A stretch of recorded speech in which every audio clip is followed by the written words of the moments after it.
Hello mga kabaro, magandang araw sa lahat. And for today's video mga kabaro ay magmumukbang tayo ng Samyang Ramen Noodles. At tayo na mga kabaro yung ating noodles. Ilalagay natin sa kumukulong tubig at ilalagay natin yung kanyang mga sangkap mga kabaro.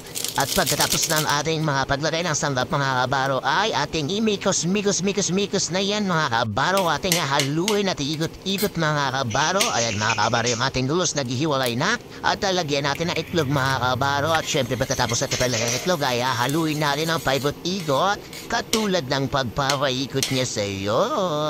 At ayun mga kabaro, lalagyan din natin ng gulay. Kung wari mga kabaro, healthy yung ating ginakinakain. At tulad ng relasyon nyo dati, kung wari healthy, pero yung mga hindi nyo alam, meron pala siyang tinatago. At ayun mga kabaro, pagkatapos niyan ay nilalagay na natin yung ating baboy na pinipirito. Kanina mga kabaro, grabe, takam na ako.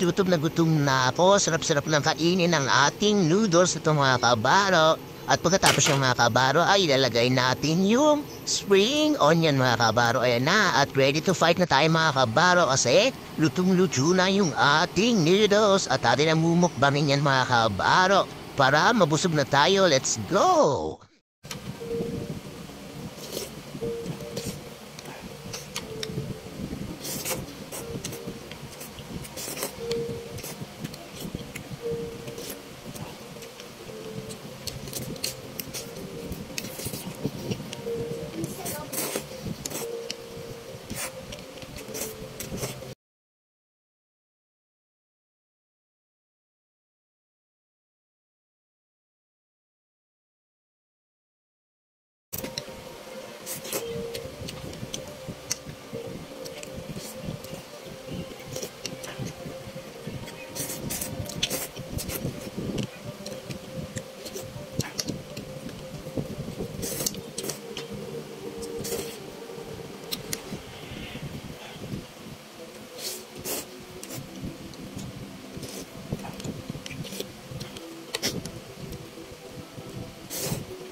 At yun mga kabaro, kung nakaabot kayo sa ganitong part ng video natin ay maraming salamat po. At please subscribe mga kabaro and comment down below kung nasaan kayong lugar para ma-shoutout natin kayo sa susunod nating video. At malaman natin kung hanggang saan nakaabot yung ating video mga kabaro. Good vibes lang tayo mga kabaro. Thank you for watching.